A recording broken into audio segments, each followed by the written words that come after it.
안녕하십니까. 저는 제주특별자치도 지속가능발전협의회 기후 강사입니다.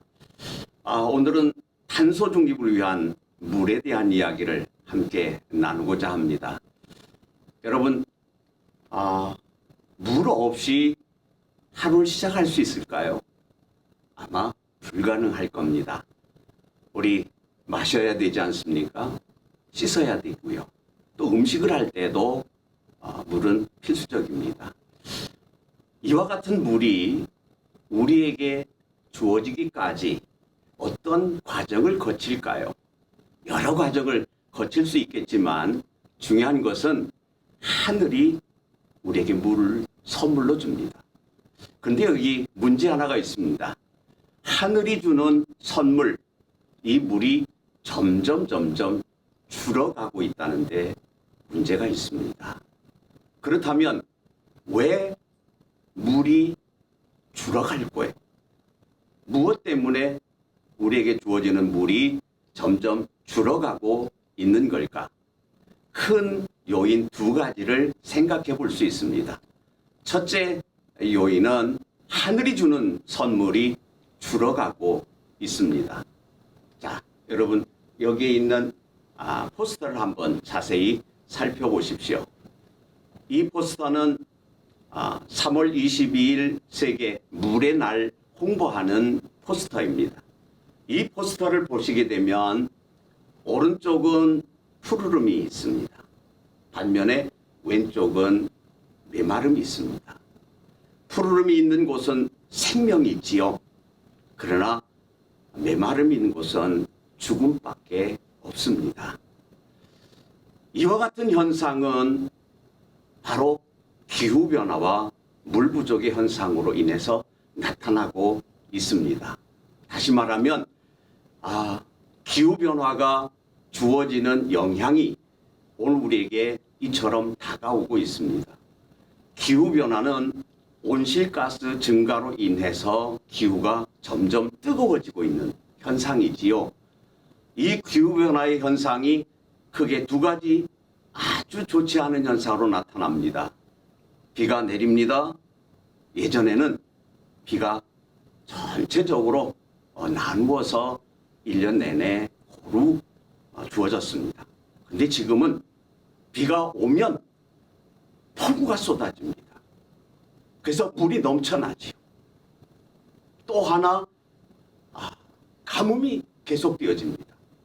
가뭄이 그저 하루 이틀이 아닙니다. 한 달, 두 달 계속 가무는 현상이 나타나지요. 자, 물이 너무 넘쳐나고 아니면 물이 너무 메마르고 이런 현상은 기후변화의 현상인데 우리에게는 너무나 좋지 않은 영향이지요. 우리의 바람이 있다라고 하면 어떤 바람이 있을까요? 오늘 이 사진에 보면 천지연 폭포에서 물이 시원스럽게 내리는 그런 모습을 볼 수 있지 않습니까? 이와 같이 1년 내내 그저 더도 말고 덜도 말고 계속해서 물이 우리에게 주어진다라고 하면 그 현상은 우리에게 행복이 되지 않겠습니까? 기후변화가 우리에게 주어지는 악영향, 이것이 하늘이 주는 선물을 차단하고 있고 또 하나 있습니다. 그것은 물 낭비하는 데 있습니다.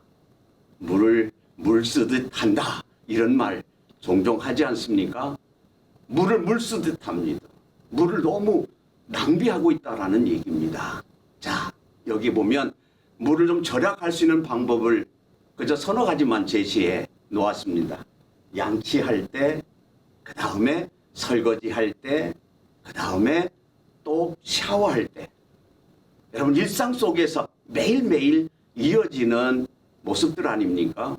여러분 양치할 때 어떻게 하십니까? 혹이라도 물을 틀어놓고 양치하고 계신 분은 아니 계시겠지요? 양치할 때는 양치컵에 물을 받아서 양치해야 합니다. 또 설거지할 때는 어떻습니까? 역시 설거지통에 물을 받아서 설거지할 수 있어야 되지요. 그리고 또 하나 샤워할 때 여러분 5분만 줄여보십시오. 그 5분이라는 그 줄임의 시간이 온 지구의 물 부족 현상을 조금씩 막아낼 수 있다라는 사실입니다. 물 낭비 우리가 막아야 됩니다. 양치할 때나 설거지할 때나 샤워할 때나 우리가 조금씩 물을 아끼고 절약한다라고 하면 물 부족 현상을 막아낼 수 있을 겁니다. 자, 여기에서 이 사진 한번 보십시오. 이 사진이 뭘 의미하는 사진일까요? 이 사진이 주어지는 의미는 탄소 중립이라는 사진입니다. 탄소 중립이란 이산화탄소를 배출한 만큼 이산화탄소를 흡수하는 대책을 세워서 이산화탄소의 실질적인 배출량을 0으로 만든다는 것, 이것이 바로 탄소 중립입니다. 물과 탄소 중립 연관이 있을까요? 없을까요? 절대적으로 있습니다.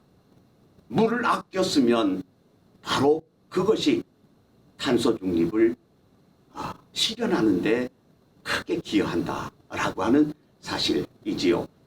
탄소 중립을 이루려면 물을 아껴 써야 되고, 그리고 음식물 남기지 않고, 그리고 또 하나 물 저금통을 활용하는 데 있습니다.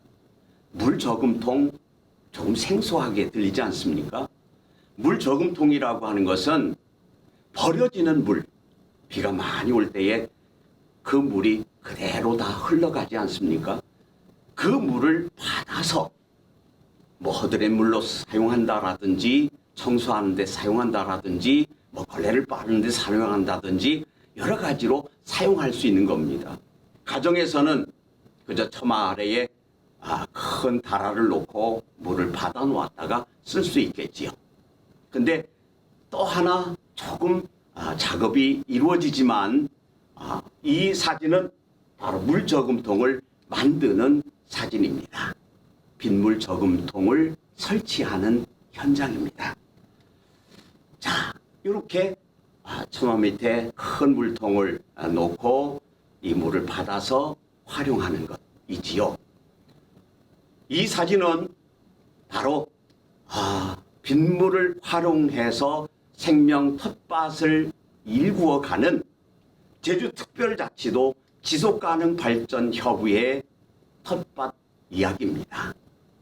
우리 제주도 지속가능 발전 협의회는 환경을 생각하고 환경을 아름답게 조성해가는 환경단체이지요. 여기서 지금 현재 생명 텃밭을 이용하는데 이 텃밭에는 수도가 공급되지 않습니다. 오로지 하늘이 주는 선물, 빗물을 받아서 그 빗물을 이용해서 텃밭을 운영해가는 현장입니다. 많은 분들이 함께 참여해서 이렇게 아름답게 텃밭을 조성해가고 있는데요. 이 현상들이 결국 탄소 중립을 실현해가는 작은 발걸음이 되고 있다라는 사실입니다. 결론적으로 저는 작은 우리들의 행동이 큰 변화를 가져올 수 있다 생각합니다. 함께 합시다. 2050년 탄소 중립, 더불어 살아가는 아름다운 세상, 우리 함께 만들어갔으면 좋겠습니다. 여러분, 감사합니다.